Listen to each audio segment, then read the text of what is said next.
Chag Sameach à tous. Des bonnes choses pour tout le monde. J'espère que vous avez passé un bon moment. Ça va être une nuit d'études, donc il va falloir redoubler un petit peu d'efforts pour rester éveillé.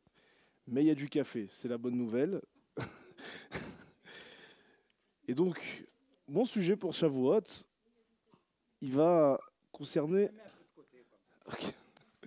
Il va concerner qu'est-ce que c'est Shavuot, quel est le lien, finalement, entre Shavuot et le PSG. Je rigole.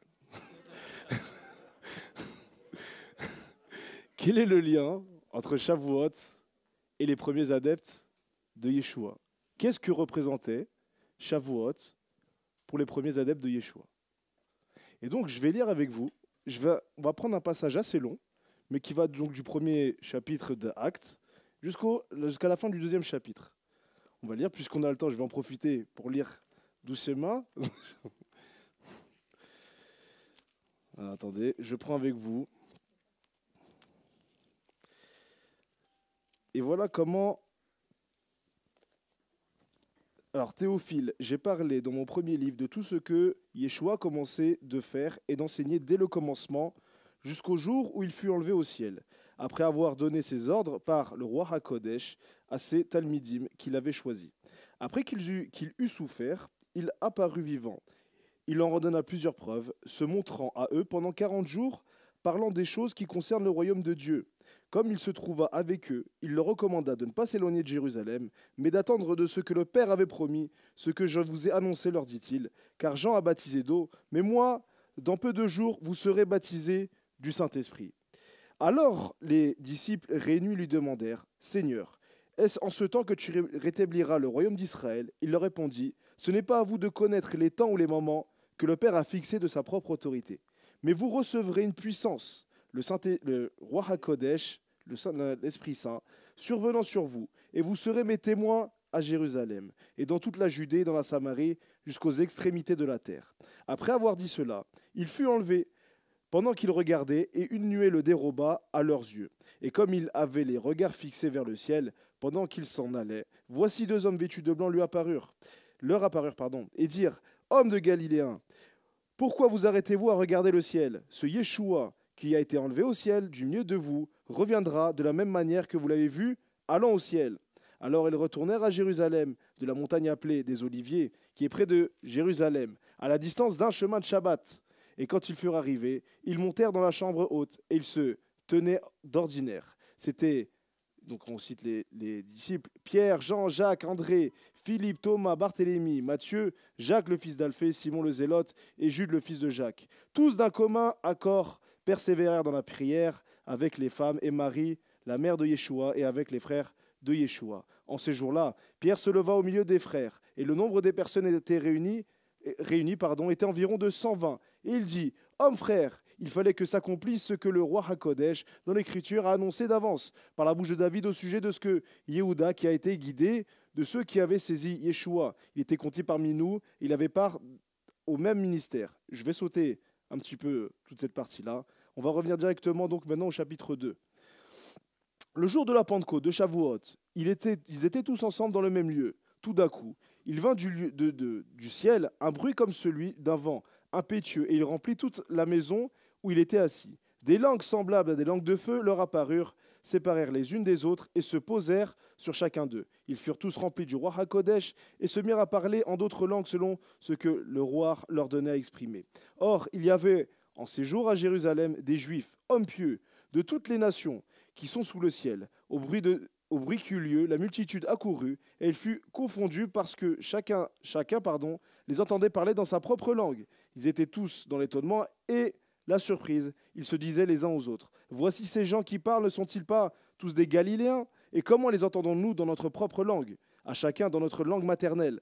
Path, Mède, Élamite, et ceux qui habitent la Mésopotamie, la Judée, Cappadoce, le Pont, l'Asie, la Phrygie, la Pamphylie, l'Égypte, le territoire de Libye, la voisine de Cyrène, et ceux qui sont venus de Rome, les Juifs et les prosélytes, c'est-à-dire les convertis. Crétois et Arabes, comment les entendons-nous parler dans nos langues des merveilles de Dieu? Ils étaient tous dans l'étonnement, et ne sachant que penser, ils se disaient les uns les autres, que veut dire ceci? Mais d'autres se moquaient et disaient, ils sont pleins de vin doux.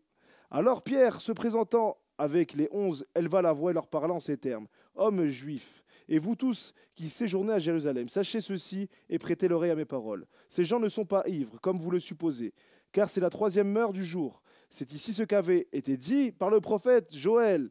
Dans les derniers jours, dit Dieu, je répandrai mon esprit sur toute chair. Vos fils et vos filles prophétiseront. Vos jeunes gens auront des visions et vos vieillards auront des songes. Oui, sur mes serviteurs et sur mes servantes.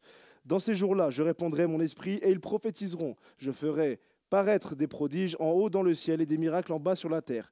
Du sang, du feu et une vapeur de fumée. Le soleil se changera en ténèbres et la lune en sang, avant l'arrivée du jour du Seigneur, de ce grand jour glorieux. Alors quiconque invoquera le nom du Seigneur sera sauvé. On continue, on a presque fini.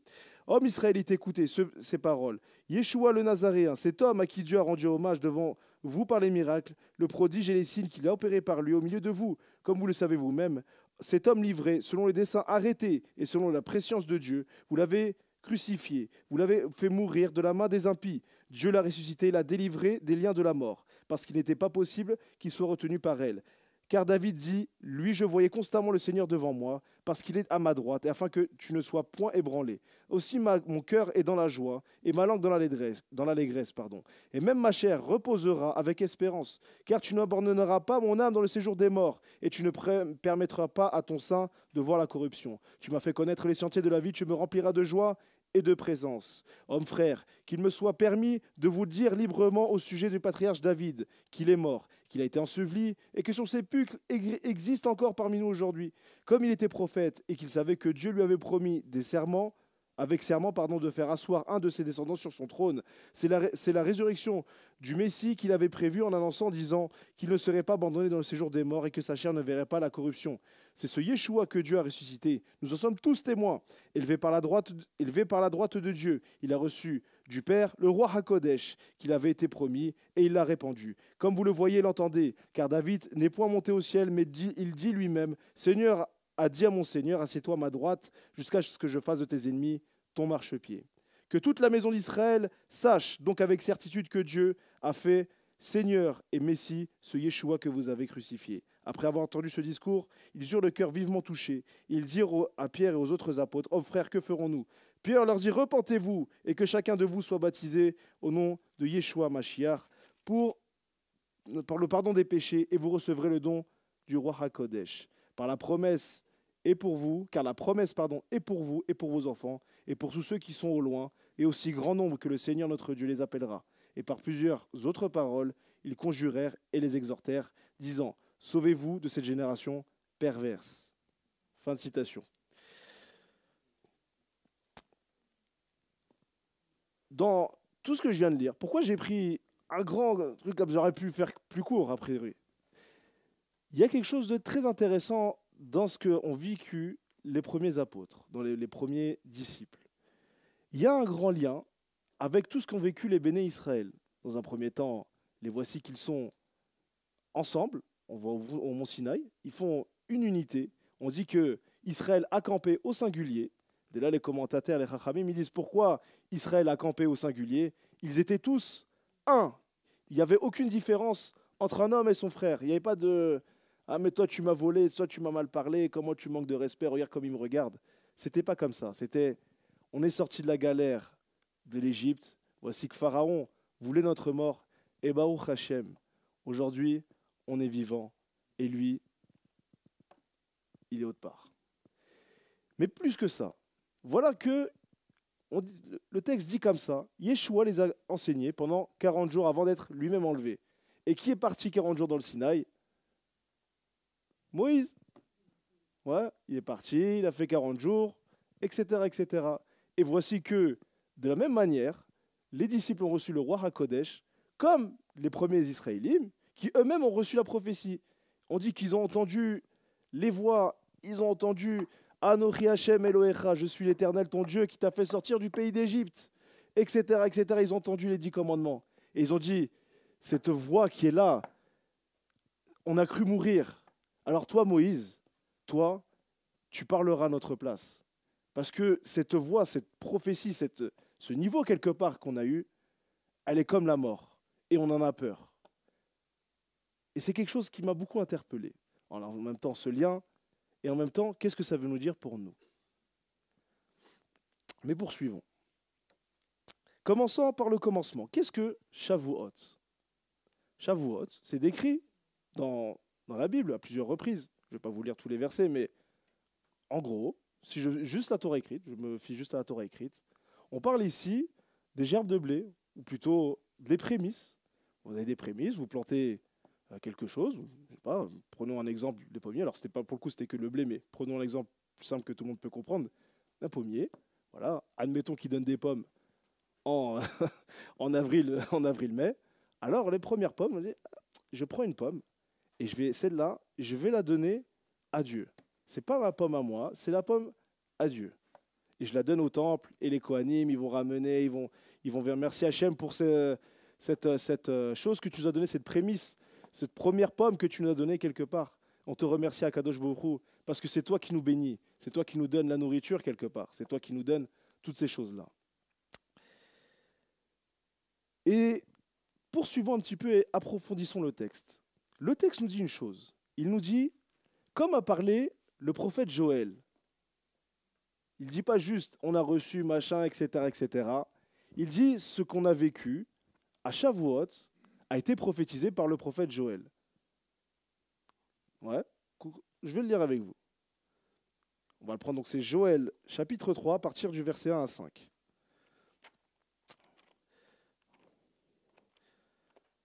Le prophète Joël là-bas, attendez, je prends juste le verset. Hop, Jonas, les petits prophètes, c'est toujours galère à trouver, mais on va le trouver. Ah, attendez, c'est Joël, voilà. Joël, donc 3 à 5, il n'y a que 5 versets, je vais le lire avec vous. Après cela, donc je recite un peu ce que dit le livre des Actes. Après cela, je répandrai mon esprit sur toute chair, si bien que vos fils et vos filles prophétiseront, que vos vieillards, songeront des songes, et que vos jeunes gens verront des visions, même sur les esclaves et les servantes, je répandrai en ces jours mon esprit, et je ferai apparaître les prodiges du ciel et la terre sur le sang, et la terre du sang, du feu et des colonnes de fumée. Le soleil se changera en ténèbres et la lune en sang, à l'approche du jour de l'Éternel si grand et redoutable. Alors quiconque invoquera le nom de l'Éternel sera sauvé. Et là poursuit le verset, qui n'est pas cité dans les Actes, car du mont Sion et dans Jérusalem, le salut sera assuré, ainsi que l'a dit l'Éternel, comme il le sera parmi les survivants à ceux qu'il élira, lui, le Seigneur. A priori, pas beaucoup de liens avec Shavuot. On parle de prophétie, vos anciens auront des songes, vos fils, etc., etc. Quel est le lien entre ces prémices que la Torah nous demande d'amener et même ce que dit la Torah orale, que les Bnei Israël, ils ont reçu la Torah à ce moment-là. Ouais. Quel est le lien? Pourquoi les apôtres, pourquoi le livre des Actes nous fait un lien entre Shavuot et ce moment-là? Ouais. Remontons un petit peu avant ce fameux chapitre 3. Et on va remonter donc au chapitre 2, cette fois-ci à partir du verset 15. Et voici qui va nous dire. Sonnez du corps dans Sion, ordonnez un jeûne, convoquez une réunion sainte, rassemblez le peuple, organisez un rendez-vous solennel, appelez les vieillards, rassemblez même les enfants et les nourrissons à la mamelle, que le jeune marié sorte de sa chambre et la jeune épouse de son dé nuptial, entre le portique et l'autel, que les prêtres, ministres de l'Éternel, pleurent et disent « Ô Seigneur, épargne ton peuple et ne livre pas ton héritage à l'opprobre, au sarcasme des nations. Faut-il qu'on dise parmi les peuples, où est leur Dieu ?» Et l'Éternel a été ému de jalousie pour son pays et de commisération pour son peuple. Et l'Éternel a répondu en disant à son peuple, « Voici, je vais vous envoyer le blé, le vin et l'huile. Et vous aurez à satiété, et je ne vous livrerai plus en opprobre aux nations. Et ce fléau venu du nord, je l'éloignerai de vous. Je le refoulerai dans une contrée aride et déserte, son avant-garde vers la mer orientale, son avant-garde vers la mer ultérieure. Là, il exaltera son infection. Là, il exaltera son odeur fétide, après avoir accompli de grandes choses. Ô ma terre, ne crains plus, tressaillis de joie et sois dans l'allégresse, car l'Éternel a fait de grandes choses. Ne craignez plus, bêtes des champs, car déjà reverdissent les packages du désert. Déjà les arbres portent leurs fruits, et les figues et les vignes donnent leur richesse. Et vous, filles de Sion, Réjouissez-vous, délectez-vous en l'Éternel, votre Dieu, car il vous donne la pluie d'automne d'une manière bienfaisante. Il fait tomber pour vous en premier les pluies d'automne et de printemps, et les granges regorgeront de blé. Les cuves déborderont de vin et d'huile. Je vous ferai récupérer ainsi les années qu'ont dévoré les sauterelles, les locustes, les hannetons et la chenille. Ma grande armée que j'avais lâchée contre vous, vous mangerez une nourriture abondante et serez rassasiés. Vous glorifierez le nom de l'Éternel, votre Dieu, qui aura fait pour vous de tant de prodiges. Et plus jamais mon peuple n'aura à rougir. Et vous reconnaîtrez que je suis au milieu d'Israël et que moi, je suis l'Éternel, votre Dieu, et nul autre. Et jamais mon peuple n'aura plus à rougir. Ah, ça fait plaisir quand on entend ça. On se dit des fois, machin, nanana. Un jour, tu verras. Elle rigole, t'inquiète. Mais plus que ça, pourquoi les Actes des Apôtres nous parlent de la prophétie et on voit quelque part, dans Joël, on nous parle de deux temps. Un temps de jeûne, il commence comme ça. Sonner du corps d'onction, ordonner un jeûne, convoquer une réunion sainte. Et après, il dit, l'Éternel vous donnera le blé, l'huile, le vin, etc., etc. Et vous remerciez l'Éternel. Vous ne serez plus dans opprobre aux nations, etc., etc. Quel est ce lien qu'il y a entre Shavuot, les dons des blés, la prophétie, et quelque part même le jeûne? Pourquoi? Qui a jeûné? Moshe. Qui a eu les blés Israël quand ils rentrent en terre d'Israël? Qui a reçu la prophétie Israël? Quel est ce lien? Quelque part, je donne mon blé, je dois jeûner, etc., etc., en tout cas me restreindre, etc., etc. Quel est ce lien? On va le voir ensemble.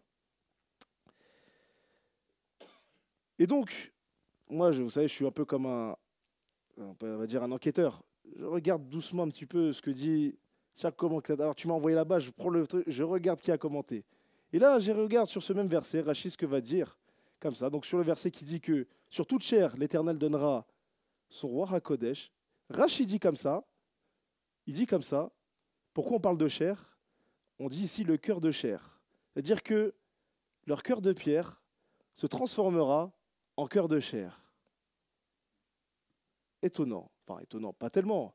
Mais il fait un lien avec le cœur de chair. Or, juste le texte nous dit, sur toute chair, il répandra son esprit. Et Rachid dit, c'est pas la chair tellement, c'est son cœur qui sera la chair. Et c'est sur cette chair-là que l'Éternel mettra son esprit. Et il invoque ainsi Ézéchiel 36-26, que je vais prendre avec vous. Je vous ai dit qu'il fallait suivre. Hein. On va prendre 36-26 ensemble. Et on va le commencer au verset 25. On va prendre juste 5 chapitres. Reprenons. Donc Rachid commente sur ce verset. Il commente comme il est dit en Ézéchiel.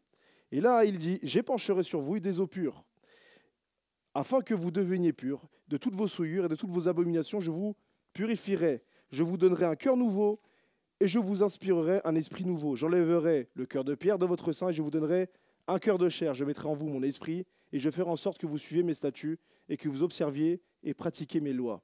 Vous demeurez dans le pays que j'ai ordonné à vos pères et vous serez pour moi un peuple et moi, je serai pour vous un Dieu. Je vous libérerai de toutes vos souillures, puis je commanderai au blé, et je leur ferai croître en abondance, et je ne vous infligerai plus de famine. Je multiplierai le fruit des arbres et la production des champs pour que vous ne subissiez plus parmi les nations l'humiliation de la faim. C'est étonnant. On revient, prophétie, blé, etc. Quel est ce lien? C'est intriguant. Alors, il va transformer le cœur de chair, et voilà que vous allez avoir l'esprit, le roi HaKodesh, et Dieu vous donnera le blé. Mais quel est le lien? Quelque part, tu as le roi HaKodesh, et après le blé. Comprenez que donner du blé, c'est bien, mais le roi HaKodesh, c'est mieux. D'accord? Quel est ce lien, quelque part, qu'il y a entre les deux? Commençons à rentrer un petit peu dans la profondeur. Ce que nous dit Rachid, pas de prophétie sans cœur de chair. Un homme ne peut atteindre la prophétie que lorsqu'il commence à avoir ce cœur de chair, que lorsqu'il commence à transformer son cœur et à vouloir Hachem, que son cœur batte juste pour Hachem, qu'il veut que Dieu lui-même et rien d'autre. D'accord? Arrêtons-nous une minute sur la réception de la Torah. d'accord? On dit comme ça, Shavuot, c'est le jour où les Bnei Israël ont reçu la Torah. Moi, je vais vous poser une question. Ah bon? Parce qu'a priori, la Torah a été écrite à la mort de Moïse. Moïse meurt, il dit, voilà, tu vas finir ta vie, écris ce Sefer Torah et tu le mettras à côté de l'arche. Ouais. Il écrit et il met à côté de l'arche. Alors, qu'elle représente, quelque part, ce don de la Torah au mont Sinaï? Les Rachamim, ils disent vraiment que c'était le don de la Torah. Mais qu'est-ce que ça veut dire? Ce que j'essaie de vous expliquer, la Torah, est-ce le texte écrit? Est-ce, quelque part, la Bible? Ou est-ce plus que ça? Y a-t-il une Torah qui n'a pas besoin de la Bible? Quelque part, si vous et moi on fait un voyage dans le temps, on est à l'époque du mont Sinaï, voilà qu'on reçoit, nous tous ensemble, la Torah. Avons-nous un texte écrit? Non? D'accord. Alors qu'est-ce que la réception de la Torah? On dit même comme ça que Abraham, quand il parle, Hachem il parle à Yitzhak, il dit fais comme ton père, lui qui a obéi à mes mitzvot, à mes Torah au pluriel, etc., etc. Obéis comme ton père. Quel livre il avait, Abraham? Eh bien, la Torah, il avait le Sefer Bereshit, il avait le Sefer, il avait l'Exode. Il n'y avait pas tout ça. Et c'est là où il faut bien comprendre. Qu'est-ce que la Torah? C'est la prophétie, selon le texte même. C'est l'accession à la prophétie. C'est-à-dire, ce qu'on disait un petit peu, ce qui était au cours ce matin, si j'ai la prophétie, je n'ai pas besoin de la Torah. Si vous êtes proche du roi, a priori, le roi fait un texte écrit de ses lois. Voilà, je veux que dans mon royaume, vous fassiez ça, ceci, cela. Si vous êtes proche du roi, le roi va vous dire vous-même ce que vous devez faire. Vous n'avez pas besoin du texte écrit. Si vous êtes à côté d'Emmanuel Macron, vous avez besoin d'étudier le code civil.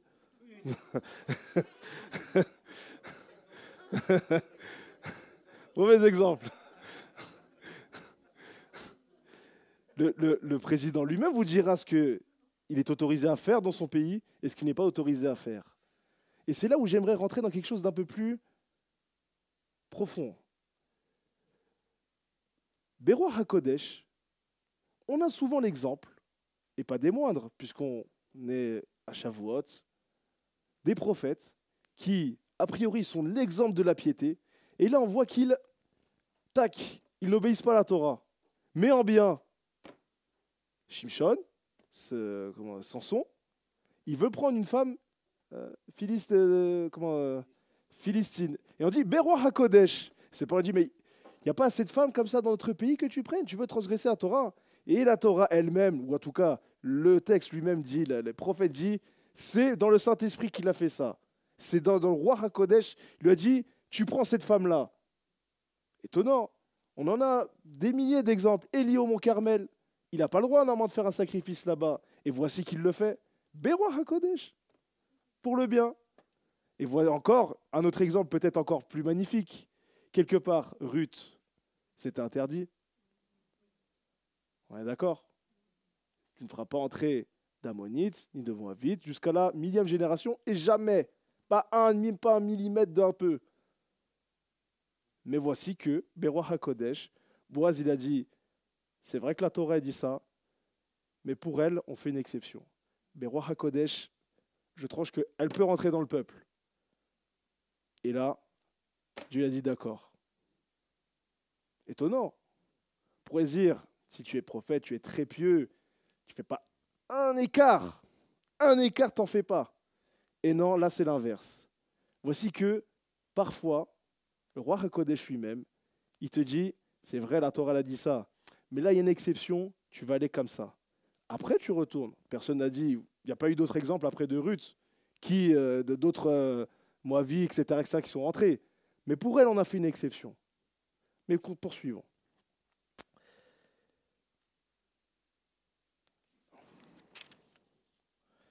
Et afin de mieux comprendre, on va rentrer dans quelque chose de ce qu'a dit Shaoul lui-même. D'accord? On va le lire. Donc c'est 2 Corinthiens, chapitre 3, versets 2 à 18. Je le prends avec vous.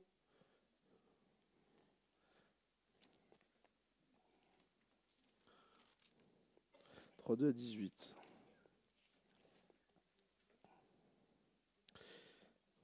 Je vais le lire, c'est rapide, je vais lire avec vous. Hein. C'est vous qui êtes comment? 2 Corinthiens chapitre 3, 2 à 18. C'est vous qui êtes notre lettre écrite dans nos cœurs, connue et lue de tous les hommes. Vous êtes manifestement une lettre du Messie, écrite par notre mystère, non avec de l'encre, mais avec le roi HaKodesh, vivant et non sur des tables de pierre, mais sur des tables de chair, sur les cœurs. Cette assurance-là, nous l'avons par le Messie auprès de vous. Ce n'est pas à dire que nous soyons pour nous-mêmes capables de concevoir quelque chose venant de nous-mêmes. Notre capacité, au contraire, vient de Dieu. Il nous a aussi rendus capables d'être ministres d'une nouvelle alliance, non de la lettre, mais de l'esprit. Car la lettre tue, mais l'esprit vivifie. Or, si le ministère de la mort gravé sur les lettres de pierre a été glorieux, au point que les fils d'Israël ne pouvaient fixer leur regard sur le visage de Moïse, à cause de la gloire de son visage, bien que cette gloire ait été passagère, combien de ministères de l'esprit ne sera-t-il pas plus glorieux? Si le ministère de la condamnation était glorieuse, le ministère de la justice est de beaucoup supérieur en gloire. Et sous ce rapport, ce qui était glorieux ne l'a point été, à cause de cette gloire qui a été supérieure. En effet, si ce qui était passager a été glorieux, ce qui est permanent est bien plus glorieux. Ayant donc cette espérance, nous usons d'une grande liberté, et nous ne faisons pas comme Moïse, qui mettait un voile sur son visage pour que les fils d'Israël ne fixent pas les regards sur la fin de ceux qui étaient passagers. Mais ils sont devenus... Voilà, fin de citation. Deux choses. Pour comprendre Shaoul, il y a deux questions énormes qui reviennent sans cesse dans ses écrits. La place des non-juifs dans l'Alliance, c'est peut-être le plus connu, peut-être quelque chose d'un peu moins connu. Ce qui est éternel contre ce qui est passager. Vous reverrez tout le temps dans les lettres de Paul, il y a des choses éternelles et des choses passagères. Attachez-vous à ce qui est éternel et ce qui est passager. Conformez-vous, mais ça n'est pas comme ce qui est éternel. Et là, Shaoul va nous dire quelque chose d'intéressant.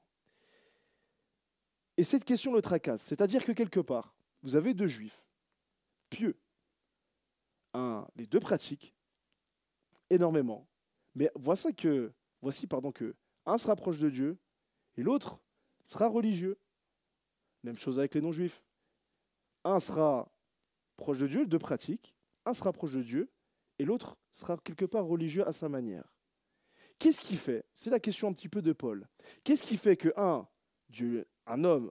de ces deux hommes-là, Dieu lui parle, Dieu est avec lui, il lui donne des signes, et ceci et cela, il a quelque chose de plus. Il n'est pas juste dans une pratique religieuse cadrée, etc., etc. Il est dans quelque chose de plus. Et voici que l'autre, il pratique, etc. Mais c'est sec. C'est sec de c'est sec. Et voilà. Qu'est-ce qui fait que l'un, quelque part, Dieu dit, toi, tu es mon fils. Et l'autre, il dit, ah, tu as encore du travail. Pourtant, les deux pratiquent. Et c'est la question que Paul veut résoudre. Et c'est pour ça que, quelque part, il a voulu mettre une insistance sur certaines choses. Mais poursuivons.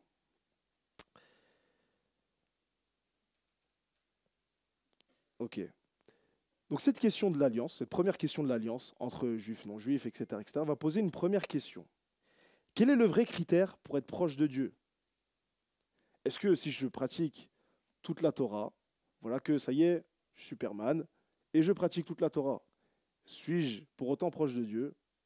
Pas sûr. Peut-être une personne un peu moins pieuse, mais qui se donne.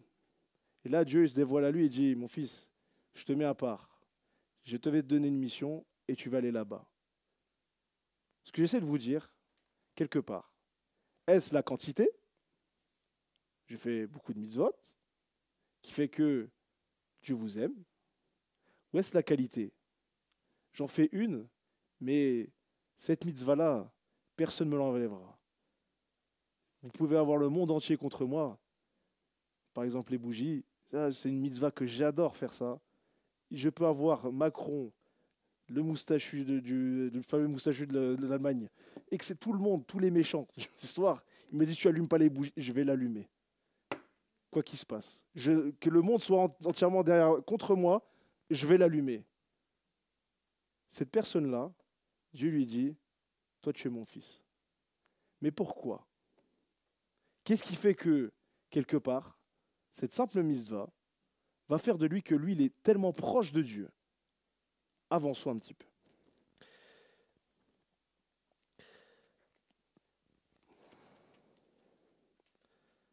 Alors, tous les hommes de Dieu, reprenons un petit peu la Bible dans son entièreté. Qu'est-ce qu'avaient tous les hommes de Dieu que vous voyez dans le Tanakh, dans la Bible en général? Qu'avaient-ils de commun? Si on veut répondre à cette question, qu'est-ce qui fait qu'un homme de Dieu qu'un homme est proche de Dieu? Il faut comprendre qu'est-ce qu'ils avaient tous en commun. Tous ceux voilà, qu'est-ce qu'ils avaient en commun? Tous les prophètes, les gens, voilà, que Dieu accorde, comment on pourrait dire, Dieu accorde du crédit. Dieu dit vraiment, toi, tu es un homme bien. Qu'est-ce qu'ils avaient en commun? Tous ces hommes-là, de Moïse à Abraham, à Ruth, etc. Qu'est-ce qu'ils avaient en commun? Qu'est-ce qui faisait qu'ils avaient vraiment une chose en commun peu importe la personnalité qui va s'exprimer, mais ils avaient une chose en commun que Dieu dise, c'est parce que tu as ça, tu as découvert la chose qui fait que je vais commencer à te parler. L'obéissance, on a vu que ce n'était pas forcément ça, puisque tu peux être très religieux et pas forcément Dieu te parle. Oui? Comment? Un cœur proche de Dieu. Alors qu'est-ce qui fait un cœur proche de Dieu? Non. Non, non, non, non. L'humilité, c'est un peu mieux. Mais on va voir, on va voir, on va voir. Je vais vous le révéler, ne vous inquiétez pas, c'était marqué dedans. Revenons un petit peu à ce fameux verset d'Ézéchiel qu'on a vu 36-26. Donc Dieu change de cœur de chair en cœur de pierre en cœur de chair. Et sur ce même verset, toujours Rachi, il me dit, le cœur va chercher maintenant le tov. C'est-à-dire qu'il va chercher le bien. Et vous savez, plus je grandis dans la Torah, plus j'en apprends, et plus je comprends une chose. Il y a plusieurs choses dans la Torah.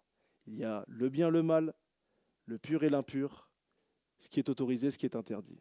Et parfois, faire le bien, ça nous oblige à transgresser un interdit. Et voilà qu'une personne qui cherche le bien va transgresser un interdit, parce qu'au fond, malgré que ce soit interdit, pour ce cas-là, c'est bien que je fasse entrer. Ruth était une âme tellement magnifique, bien que la Torah, elle dit, pas de Moavi, pour toi exceptionnellement, ça ne veut pas dire qu'on remet en cause la Torah, ça veut dire que pour elle exceptionnellement, après on revient à la Torah, mais pour toi exceptionnellement, tu as une lumière et je vais me permettre de transgresser la Torah. Mais ce n'est pas encore ça et on va comprendre un petit peu plus profondément. Et donc notre verset, revenons à notre verset donc, de 2 Corinthiens, je ne vais pas le relire, mais 2 Corinthiens. Et Paul nous dit comme ça, Moshe avait bénéficié de cette lumière, puisqu'on parle de lumière, comme d'un signe de son immortalité, ou plutôt de son incorruptibilité. D'accord? Je vous le fais en gros. À partir du moment où Moïse est redescendu avec cette lumière, quelque part, son corps n'était plus pourrissable. Pour ça qu'à la fin de sa vie, il dit son œil n'avait pas terni. Il avait la même force qu'avant. Même quand il est monté au mont Sinaï, 40 jours et 40 nuits sans manger. Normalement, vous mourrez, a priori. Je ne crois pas me tromper. D'accord? Il avait atteint un niveau de proximité tel que son corps ne pourrissait plus. Il avait, entre guillemets, c'est pas vraiment ça, mais a mis une prémisse sur la résurrection des morts. C'est pour ça qu'il dit, Hachem, je vais cacher ton corps, personne ne sait où l'enterrer, parce que si ton corps il est incorruptible, alors les gens, c'est Dieu, ça y est, on a trouvé, regardez, c'est lui l'éternité. Regardez, il est là, il était là, et là encore même des siècles et il est là. C'est qu'il y a quelque chose. Revenons un petit peu. Et c'est pour ça que la Torah elle-même, l'appelle Ish Elohim à Moshe. Il l'appelle Ish Elohim, qu'on traduit homme de Dieu, mais que j'aimerais, avec votre permission, et ce n'est pas moi qui l'ai traduit, si je ne l'avais pas vu dans un écrit des Chachamim, l'homme divin. Il avait atteint une proximité de Dieu, au point que quelque part, et faudrait peut-être parler de ça, mais ce Tselem Elohim, image de Dieu, il l'avait atteint. C'est-à-dire, il était comme Adam avant la faute. Il ne mourrait pas. À moins que Dieu lui dise, maintenant tu vas mourir, mais ton corps ne pourrira pas. Et ça, Isha Elohim, cet homme de Dieu, cette incorruptibilité qu'il a reçue, il l'a reçue parce qu'il cherchait le Tov. Son cœur était déjà un cœur de chair. Mais c'est pas juste parce que tu cherches le Tov. On va le voir ensemble. Hein. D'accord? Juste pour préciser, c'est pour ça que le corps de Moshe a été disputé. Exact. Dans le livre de Jude. Ouais. Par deux entités démoniaques. Aucun autre corps, à part celui de Yeshua. A été disputé. Et les deux sont dans l'inconnu. Amen. Et donc, revenons un petit peu. Non, que veut le souffle de Dieu? Que veut le roi HaKodesh de vous tous? Quelque part, Dieu nous regarde aujourd'hui. Il est en train de nous regarder. En ce moment, il regarde chacun d'entre nous, tant en groupe qu'individuellement. Et là, il dit, qu'est-ce que je veux de vous, à vous, à El Bethel? Et quelque part, à chaque homme de Dieu. Il dit comme ça, quelque part, à vous les hommes, je ne veux pas que vous regardiez les choses temporaires. Je veux que vous regardiez à l'éternité. Et alors, tu commences à me comprendre. Parce que pour Dieu, en vérité, le péché, le mal, c'est lui qui l'a prévu. Et quand il dit ça, ça veut dire qu'il a mis l'arbre du bien et du mal au milieu. Il savait qu'Adam allait le prendre. D'accord? C'est pour ça qu'il y a une contradiction. Comment, quelque part, Dieu a aimé Adam? On n'a jamais dit qu'Adam était un rachat, qu'il était un impie. Pourtant, il a transgressé. Est-ce que ça veut dire que Dieu l'a abandonné? Bien sûr que non. Mais Adam connaissait Dieu. Il dit, ma faute, elle est ma faute. Et je la paierai s'il le faut. Il n'y a pas de problème, je la paierai. Mais je sais que Dieu, il a un grand projet. Alors peut-être je suis descendu. Je ne suis plus au Gan Eden, c'est vrai. Est-ce que ça veut dire que j'ai plus rien à faire? Jamais de la vie. Et j'ai une autre mission à partir de maintenant. Puisque je suis parti du Gan Eden, et que je suis quelque part excommunié, comme des fois il y a des excommunications, pour autant, j'ai à agir, mais d'une autre manière. Revenons. Parce qu'il y a plusieurs choses. On a vu Moshe, un incorruptible. Yeshua, qu'on a vu, qu'on a lu tout à l'heure, qu'il a été enlevé, mais pas que lui. Hanor, Élie, a priori, et ont été enlevés. Toujours, donc, a priori, ils ne sont pas morts. A priori, ils ne sont pas morts. Ouais, d'accord? Ok. Poursuivons notre compréhension. Tant que le cœur veut des choses de la chair, passagères, faim, soif, dodo, puisqu'on va veiller aujourd'hui, tant que le cœur veut les choses de la chair, Dieu te dit, tu es encore dans cette temporalité-là. Quand tu commences à dire, tout ça, ça ne compte pas, seul compte mon amour pour Dieu, et je vais me donner pour cette éternité-là, parce que Dieu veut, quelque part, que j'enlève ça de mon cœur, il veut que je circoncis mon cœur, j'enlève cette mauvaise partie de mon cœur, que je dise, je me fiche que je sois fatigué, je me fiche que j'ai faim, je me fiche de tout ça, je vais servir l'Éternel. Alors là, Dieu te dit, vraiment, tu commences à me comprendre, tu commences à être proche de moi, tu commences à être mon fils. Pourquoi? Parce que quelque part, un homme, je vais le dire comme ça, tant qu'il tient à la vie, alors il est dans ce monde-là. Qu'ont-ils tous en commun, ces prophètes? Moïse, ah, qu'il me lapide! Le peuple est contre moi, et ceci et cela. Alors, Dieu lui dit, Moshe dit, qu'il me lapide, etc., etc. Cela nous montre que Moshe lui-même n'avait pas peur de mourir. il ne craignait pas la mort. Yeshua, n'en parlons même pas. Tous les prophètes n'avaient pas peur de la mort, parce que la mort est passagère. C'est pas pour un homme qui va aimer la chair, qui va aimer toutes ces choses-là. Il se dit, ah, il faut que je vive, je profite, je machin. Il me reste quoi à vivre peut-être tant des temps d'années.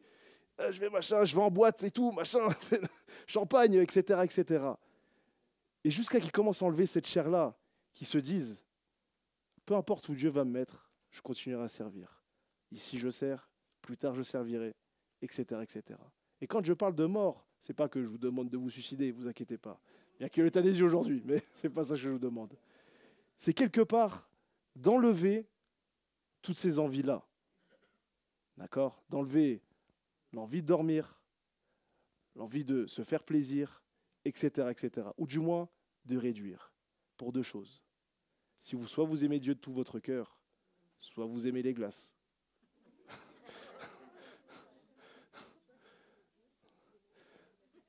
Et donc, si vous aimez les glaces, et que voici que quelqu'un vous tire, viens, prie avec moi, j'ai la glace vanille, regarde la crème chantilly, etc., etc.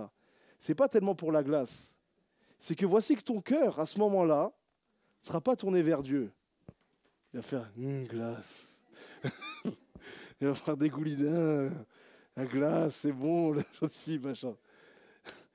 Et donc, il faut enlever cela. Il faut enlever toutes ces choses-là, qui est là, on va le voir tout à l'heure. Je révèle maintenant, mais on va le voir tout à l'heure. Mais la ta'ava, ce qu'on appelle l'envie. C'est la source, c'est quelque part l'essence des fautes. C'est l'essence des mitzvot lotarasé, tu ne feras pas. Pourquoi Dieu interdit telle et telle chose? Parce que tu as des envies. Tu aimes dormir. Alors aujourd'hui, on te dit, tu ne dors pas aujourd'hui. Tu aimes manger. Alors Dieu te dit, tu manges cachère, tu ne manges pas de porc, tu fais ceci, tu fais cela. Tu aimes telle et telle chose. Dieu va enlever un petit peu. Alors, la Torah, ce n'est pas non plus de l'ascétisme, mais un minimum, on va t'en enlever. Que tu puisses te concentrer sur Dieu et pas sur tes envies. Mais poursuivons.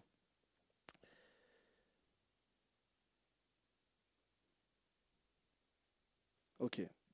Revenons à ces deux hommes pieux qu'on disait. L'un est religieux et l'autre est aussi pratique. Mais voici que Dieu lui parle à lui. Voici que Dieu lui parle à lui. En fait, c'est quoi? Qu'est-ce que l'hypocrisie quelque part? C'est que lui, dans cette religion-là, il y voit ce qui est passager. La gloire. Parce que dans certains milieux, quand on pratique, on a une certaine notoriété. Et donc, c'est quelque part, même inconscient, des fois, c'est pas forcément, il dit, je suis là pour faire ça. Mais comme il aime ça, alors voici qu'il a une ta'ava. Il a une envie. Il aime ça. Et quand il aime ça, ça va avec Dieu. Et donc, le jour où on le retire ça, on dit, tu es nul. Et là, il s'énerve. Comment je suis nul? C'est quoi? Moi, j'ai fait les études, j'ai parti machin, ceci, cela. Vous êtes qui pour me parler? C'est vrai. Ou autre, qu'est-ce qu'il reprochait Yeshua quelque part aux pharisiens de son temps? Il disait, ah, vous aimez les premières places dans les synagogues, vous aimez ceci et cela, vous aimez la reconnaissance. D'accord? C'est-à-dire que lui, il voyait, quelque part, parmi des gens qui étaient pieux, d'accord? Les pharisiens étaient des gens qui essayaient d'être pieux, mais puisque tu t'es donné le nom de pieux, alors avec toi, on est encore plus dur. C'est comme pour Yosef. Pourquoi Yosef il est parti en prison? Ce n'était pas suffisant que ses frères le rejettent.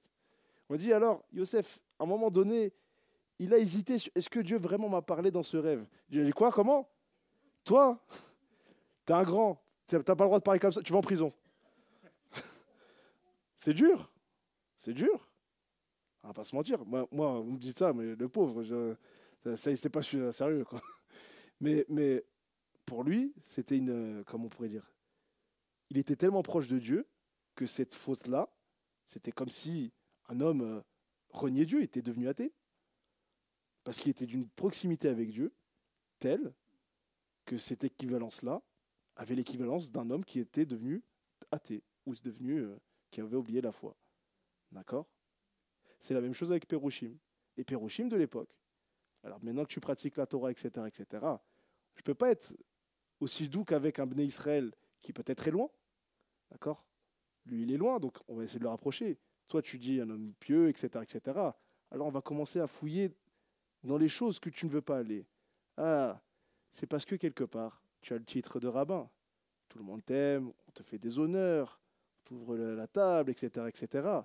Et bien sûr que ça fait plaisir. Et c'est là où, parfois, il faut retirer cette chose-là. On a toujours de l'honneur. Vous savez, je pense que chacun a son rôle. Au peuple de donner l'honneur au rabbin, et le rabbin de l'enlever.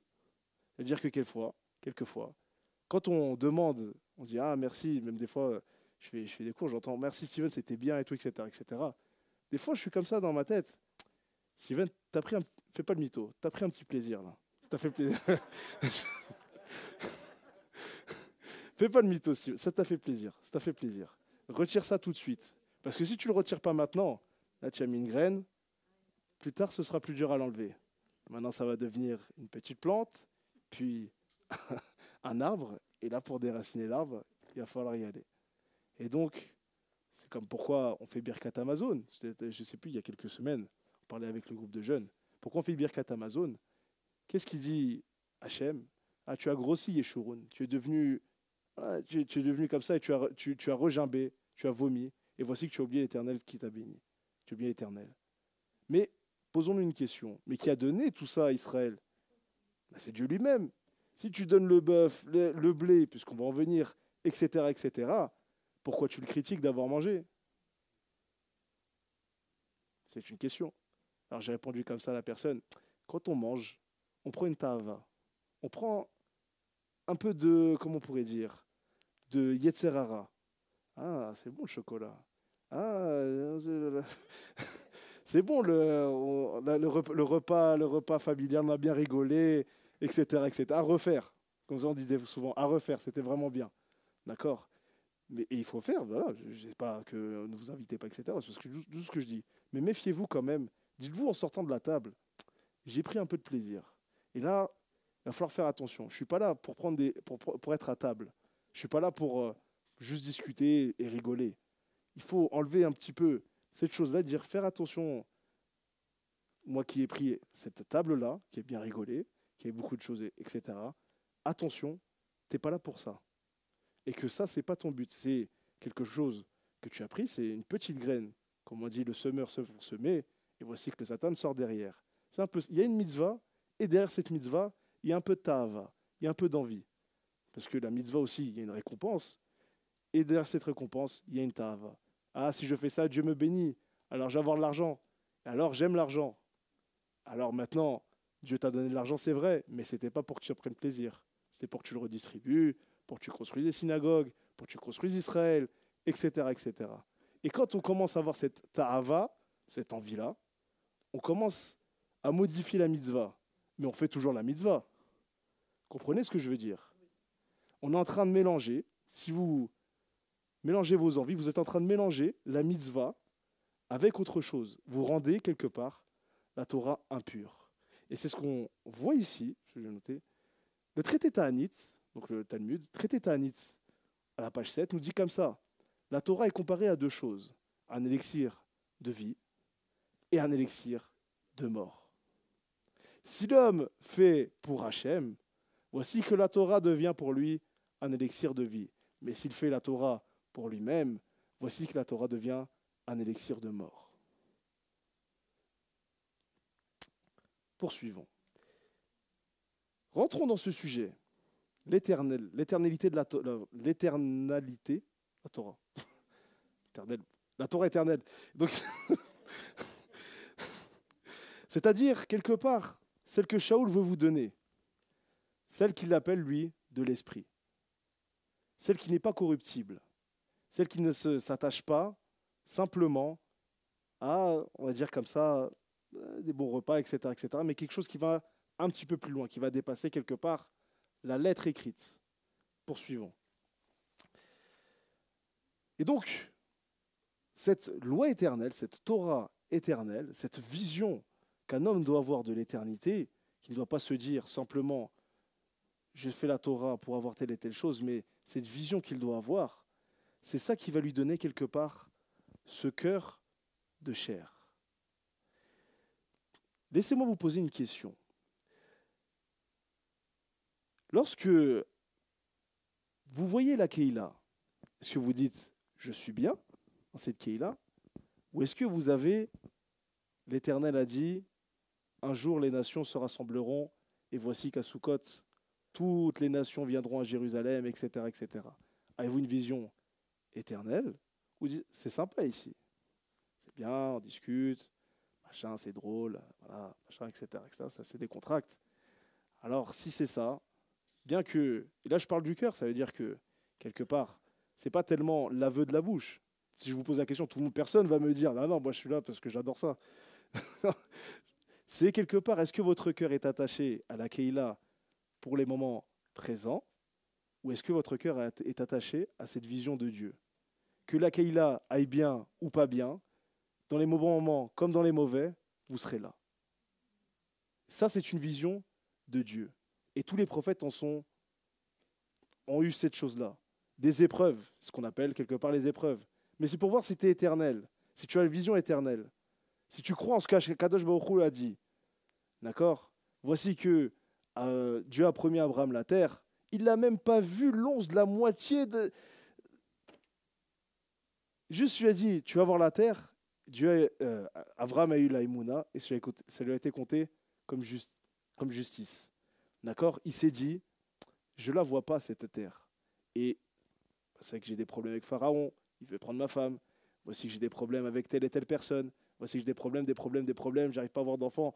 Il m'a promis à des enfants, j'arrive pas à en avoir. Ishmaël, il fait un truc un peu, je ne sais pas ce qu'il fait, etc. etc.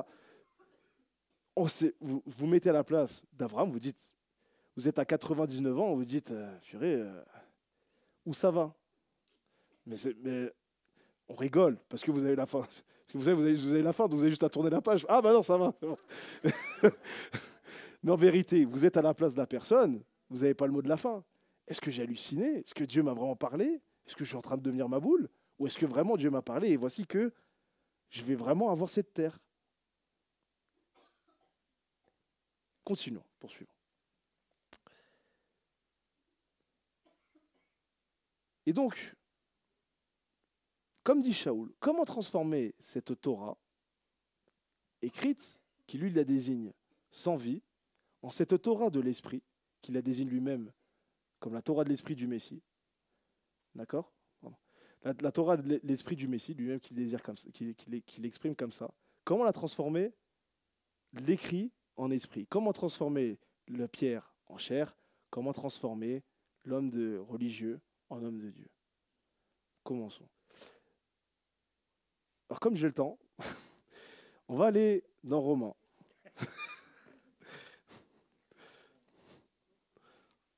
Romains donc, chapitre 6, et je vais lire les deux chapitres. On va le lire ensemble. 6 et 8.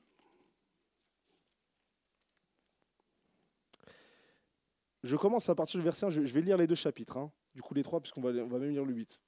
Que dirons-nous donc? Demeurions-nous dans le péché, afin que la grâce abonde? Loin de là. Nous qui sommes morts au péché, comment vivrons-nous encore dans le péché? Ouais.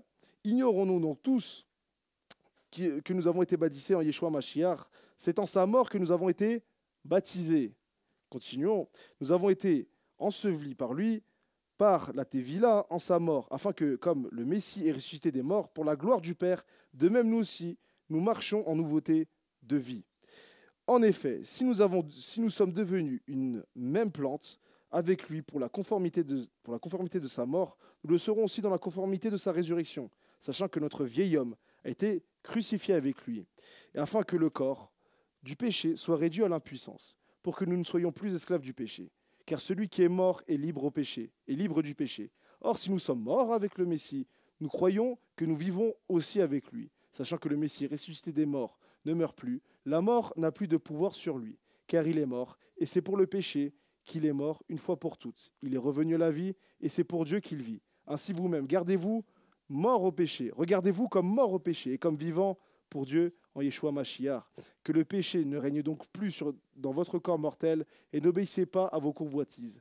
Ne livrez pas vos membres au péché comme des instruments d'iniquité, mais donnez-vous vous-même à Dieu comme étant vivant de mort que vous étiez, et offrez à Dieu vos membres comme des instruments de justice. Car le péché n'aura point de pouvoir sur vous, puisque vous êtes non sous la loi, mais sous la grâce. Continuons, on va expliquer un petit peu tout ça. Quoi donc? Pécherions-nous parce que nous sommes non sous la loi, mais sous la grâce? Loin de là.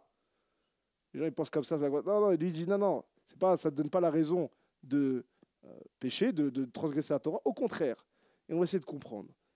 Ne savez-vous pas qu'en vous livrant à quelqu'un comme esclave pour lui obéir, vous êtes esclave à celui que vous obéissez, soit du péché qui conduit à la mort, soit l'obéissance qui conduit à la vie. Mais grâce soit rendue à Dieu de ce que, après avoir été esclave du péché, vous ayez obéi de cœur à la règle de la doctrine dans laquelle vous avez été instruits. Ayant été affranchis du péché, vous êtes devenus esclaves de la justice. Je parle de manière des hommes à cause de la faiblesse de votre chair. De même que vous avez livré vos membres comme esclaves à l'impureté et à l'iniquité pour arriver à l'iniquité.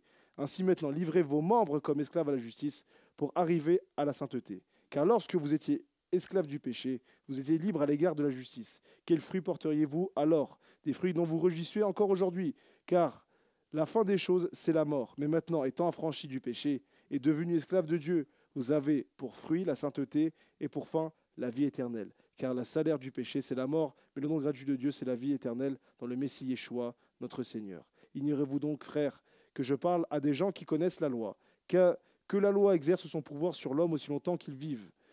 Ainsi, une femme mariée est liée par la loi à son mari tant qu'il est vivant, mais si le mari meurt, elle est dégagée de la loi qui la lie à son mari. Si donc, du vivant du mari, elle devient la femme d'un autre, elle sera appelée adultère. Mais si le mari meurt, elle est affranchie de la loi, de sorte qu'elle n'est point adultère en devenant la femme d'un autre. De même, mes frères, vous aussi vous avez été, par le corps du Christ, mis à mort, en ce qui concerne la loi, pour ce qui vous apparteniez, que vous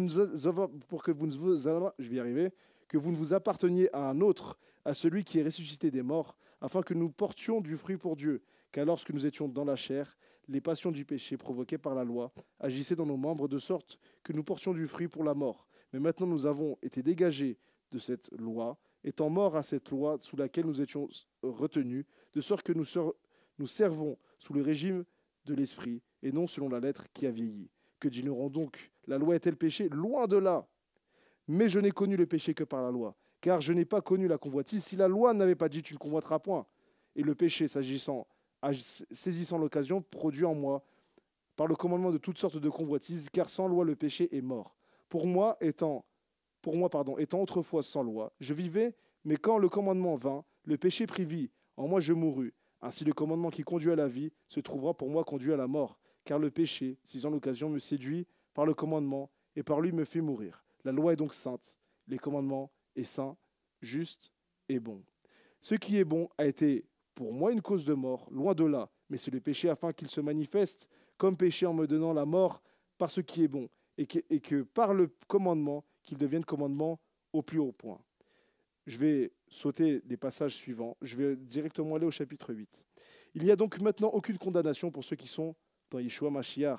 En effet, la loi de l'esprit et de vie, en Yeshua Mashiach, m'a affranchi de la loi du péché et de la mort. Et là, voici que Paul nous parle du péché, de la loi, l'esprit et de vie, que lui, il va développer, on va comprendre. Car chose impossible à la loi, parce que la chair la rendait sans force. Dieu a condamné le péché dans la chair, et en voyant à cause du péché son propre Fils dans la chair semblable à celle du péché, et cela afin que la justice de la loi soit accomplie en nous, nous qui marchons non selon la chair, mais selon l'esprit. Ceux, en effet, qui vivent selon la chair s'étonnent des choses de la chair, tandis que ceux qui vivent selon l'esprit s'affectionnent aux choses de l'esprit. Et l'affection de la chair, c'est la mort, tandis que l'affection de l'esprit, c'est la vie et la paix. Car l'affection de la chair est inimitié contre Dieu, parce qu'elle ne se soumet pas à la loi de Dieu, et qu'elle ne peut même pas. Or, ceux qui vivent selon la chair ne sauraient plaire à Dieu. Pour vous, vous ne vivez pas selon la chair, mais selon l'esprit. Si du moins l'esprit de Dieu habite en vous, si quelqu'un n'a pas l'esprit du Messie, il ne lui appartient pas. Et si le Messie est en vous, le corps, il est vrai, est mort à cause du péché. Car l'esprit est vie à cause de la justice. Et si l'esprit de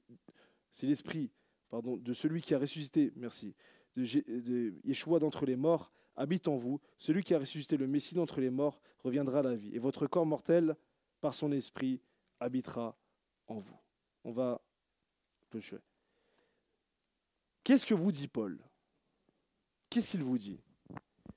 Du moment que vous intéressez, que vous avez cette ta'ava, cette envie, vous pouvez dire à quelqu'un, admettons, qui est marié, et voici qu'il est tombé amoureux d'une autre femme, qui va donc sans doute adultérer, tromper. Voici que tu lui dis, la Torah t'interdit de faire ça.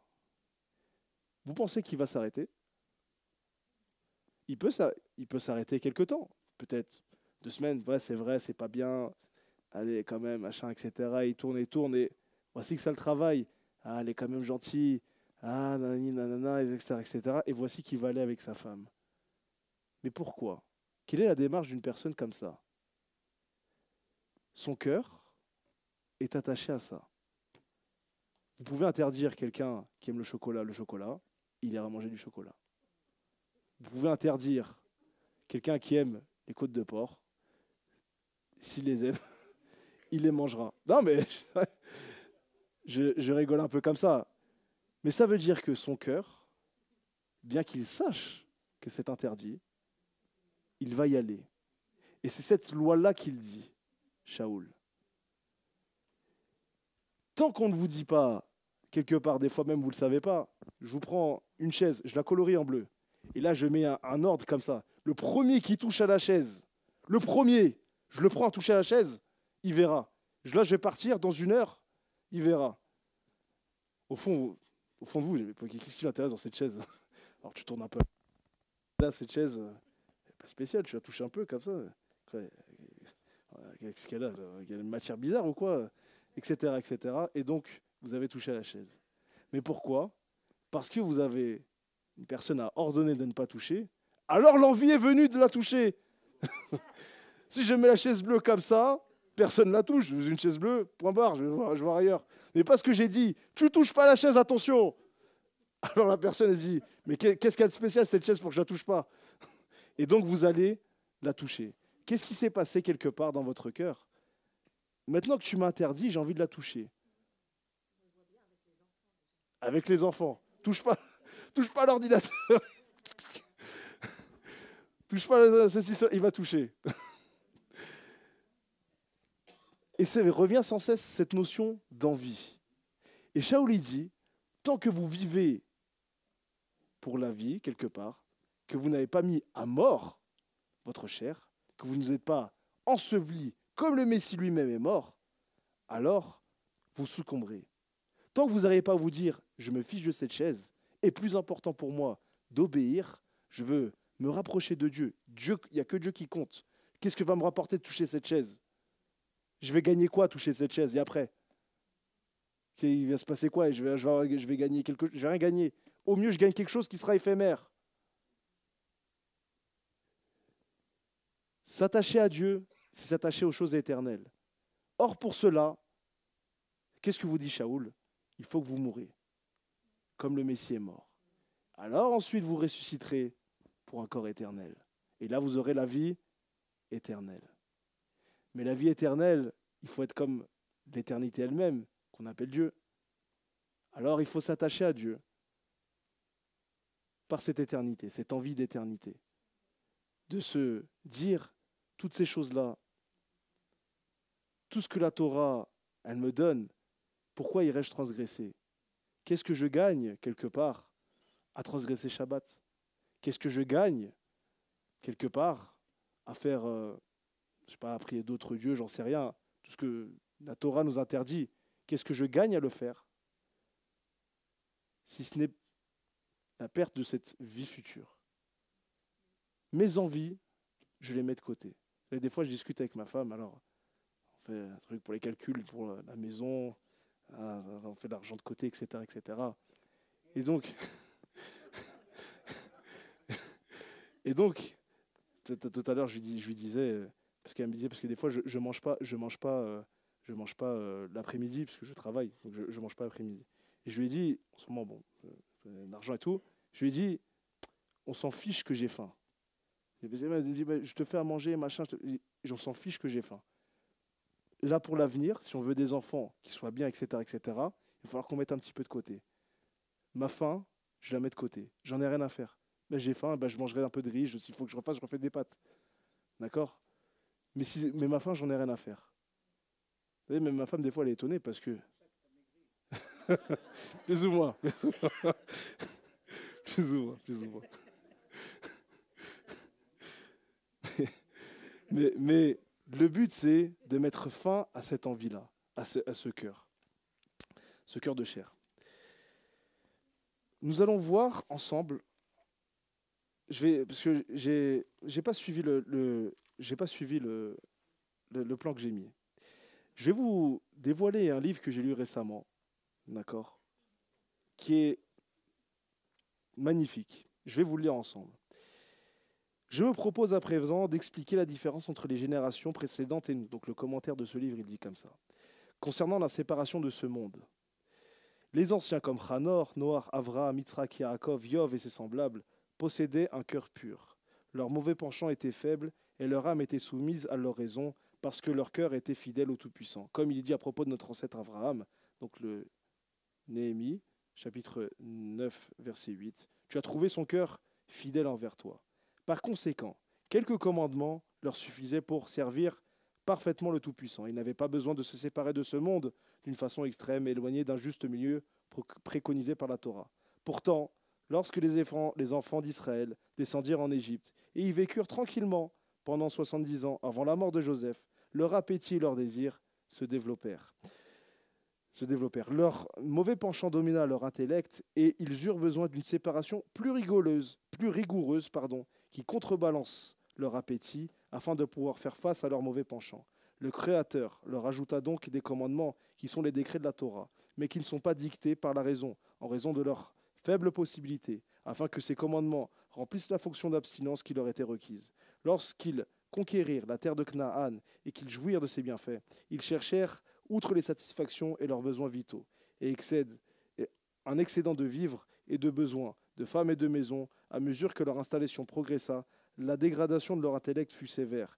Comme il est dit dans le Deutéronome chapitre 8, 12, peut-être, jouissant d'une nourriture abondante, bâtissant de belles maisons, tu vivras tranquille, voyant prospère ton gros et menu bétail, croître en or et ton argent, se multiplier pour tes biens, ton cœur s'enorgueillira et tu oublieras Hachem ton Dieu. Plus leur appétit augmentait et grandissait, plus leur esprit s'affaiblissait. Il leur fut de plus en plus difficile d'accepter un juste conseil adressé pour leur bien. C'est ainsi qu'ils eurent besoin d'une séparation encore plus forte pour aider à affronter leur appétit, comme l'abstinence, le nazir, le vœu de naziréa, et la conduite des prophètes que nous avons mentionnés dans le chapitre précédent. La ta'ava, l'envie, c'est ce qui vous sépare de Dieu. C'est l'écran qui vous met une séparation entre vous et Dieu. Parce que votre cœur, quand vous avez envie d'autre chose que Dieu, Dieu dit, si tu n'as pas envie de moi, alors occupe-toi de la voiture, occupe-toi de ça, mais ne viens pas me raconter des histoires. Shaoul n'a jamais prêché contre la Torah. Il a dit une chose, par contre. Il a dit, tant que vous vivrez, vous ne mettez pas à mort vos envies, vous n'accomplirez jamais la Torah. Et ne me faites pas de cinéma. Pas de cinéma avec moi. Shaoul, quelque part, a dit, je connais le monde juif, pas de cinéma avec moi. Un homme, parfois, il y a des gens qui disent comme ça, je suis de l'esprit, j'ai pas besoin de la Torah. Si vraiment tu avais mis à mort tes envies, a priori, jeûner à Yom Kippour, ça ne te poserait pas de problème. Parce que tu n'as pas faim. Alors, quand tu as maîtrisé tes envies, qu'est-ce qui se passe à Kadosh Baruch Hu? Il te donne le blé, il te donne le menu bétail, etc. Comme à Shavuot. Qu'est-ce que c'est que Shavuot? Alors voici que Dieu te donne du blé, mais quelque part, c'est pas pour toi. Prends le blé et tu me le donnes à moi. N'oublie jamais, je te donne le blé, pas pour que tu y prennes plaisir. Quelque part, Dieu te dit, je te bénis, pas pour que tu... Ah, j'adore la bouffe que tu m'as donnée là. Ah ouais, j'ai trop bien mangé, merci mon Dieu, etc., etc. C'est de rester dans cette fidélité. La bénédiction, elle n'est pas pour que tu y prennes plaisir, elle est pour que tu sois tranquille, pour grandir avec Dieu. Parce que si tu as des problèmes avec la guerre, si tu as des problèmes avec ceci et cela, alors tu ne peux pas te concentrer sur Dieu. Tu veux sauver ton fils, ce qui est normal. Tu veux sauver ton fils, etc., etc. Mais voici que Dieu te dit, alors tu as baissé de niveau, alors tu vas t'occuper de la guerre. Vous savez, il y a une grande bracha dans le livre, je crois que c'est Bamidbar ou Deutéronome. Il dit comme ça, si tu m'obéis, etc., etc., voici tes ennemis, tu n'auras même pas besoin de les attaquer. Moi, je leur ferai peur, tu vas juste arriver, eux, ils se barrent. Pas de guerre, tout le monde est content, il n'y a aucun mort. Si c'était comme ça, aucun mort, tout le monde rentre et tu as gagné. Super. Non, ce ne serait pas idéal ça? Plutôt que d'aller à la guerre, pas dormir, et tu vas attaquer, ton pote il se fait avoir, et ensuite toi tu as une balafre parce que l'autre il t'a eu avec sa baïonnette, etc., etc. Et tu rentres. Il y a plein de gens qui sont des comment on appelle ça? Post-traumatique. Post-traumatique. Alors, je vais y arriver. Post-traumatique. Mais c'est dur, parce que l'armée, la guerre, les gens, c'est facile de dire ça, on va en Ukraine. Oui, oui, vas-y, montre-nous l'exemple. Quand on va à la guerre, des fois, on dort pas, on marche beaucoup, on mange peu, on se fait attaquer, un homme meurt devant nous, ça sent pas bon. Vous savez, je m'en souviendrai toute ma vie. Il y a eu un reportage comme ça pour les 50 ans de débarquement de Normandie.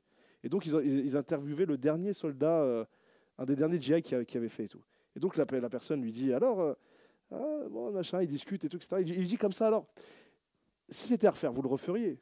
Et là, la personne, l'ancien GI lui dit, absolument pas. Alors la personne est choquée et tout. Elle dit, place aux jeunes.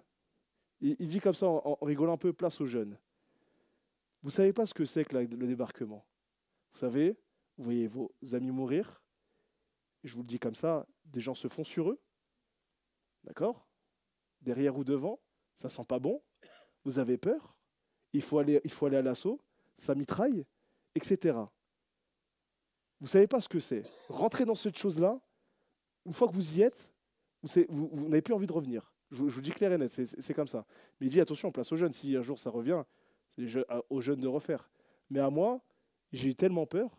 Il m'a fallu du courage pour monter tout ça, surmonter les morts, etc., etc. Mais revenons un peu à notre sujet. Je me suis un petit peu parti. Qu'est-ce que veut Shaoul? Il vous dit quelque part, abandonnez votre chair. Si vous abandonnez votre chair, la Torah sera facile pour vous. Vous n'aurez aucun problème à pratiquer la Torah. Et plus que ça, vous irez même plus loin. Ça veut dire que vos envies, j'ai faim, j'ai soif, etc., etc., seul compte Dieu, alors la Torah, ce n'est pas si difficile que ça. Ça ne veut pas dire qu'on devient parfait.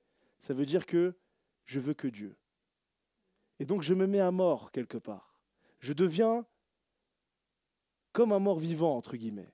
Je suis mort à mes envies, mais vivant pour Dieu. Je suis connecté à Dieu, lui qui ne peut pas mourir. Donc, si mes envies, c'est l'envie de Dieu, alors, quelque part, je suis la main de Dieu. Et la main de Dieu ne peut pas mourir. Alors, qu'est-ce que veut nous dire Shavuot? Shavuot, c'est le don de la prophétie. Pour arriver à la prophétie, il faut mettre à mort, quelque part, tous ses envies. Voici que le Rambam nous dit comme ça, qui veut atteindre la prophétie, il doit oublier son corps. C'est très dur d'atteindre la prophétie. Qu'est-ce qu'ils avaient les Bnei Israël? Il n'y a rien dans le désert. Rien de rien de rien. Rien. Ils avaient quand même atteint la prophétie. Pourquoi? On a subi l'enfer. On a subi quelque part les problèmes. Et voici que maintenant, grâce à Dieu, Dieu nous a sauvés. Et donc, on n'a pas d'autre envie que Dieu. Bien sûr, les choses ne sont pas restées telles quelles. Mais dans cette envie, au début, les Bnei Israël, ils étaient entiers là-bas. Ils voulaient Dieu, Dieu, Dieu et re-Dieu. Pour les avoir sauvés, pour toutes ces choses-là. Alors, Shavuot, c'est avant tout le don de la prophétie, comme on l'a dit. Pour atteindre la prophétie, il nous faut convertir ce cœur de pierre en cœur de chair, on l'a déjà dit, mais ce que je veux vous dire, pourquoi on parle de cœur de pierre et de chair? Voici que les commentateurs nous disent, le cœur de pierre, c'est quoi? Qu'est-ce qui est comparé à la pierre? L'idole. Alors, comment on transforme le corps de pierre? Voici que tu t'es prosterné devant ton cœur. Je suis fatigué. Amen. J'ai faim. Amen. C'est dur. Amen. Pourquoi je préfère ça? Amen. Etc. Et alors, tu retires ce cœur de pierre. Tu retires tes envies. Et là, tu te transformes en cœur de chair. Tu dis à ton cœur de la chair, tu n'es que chair et passager. Ma chère chair de cœur, tu n'es que chair et passager. M'importe plus ce que Dieu veut. Mais mon cœur, t'inquiète pas, je vais te parler tranquillement. Avec le temps, tu vas aimer Dieu. Comme il dit, goûtez et voyez comme l'Éternel est bon. C'était mon petit message pour Shavuot.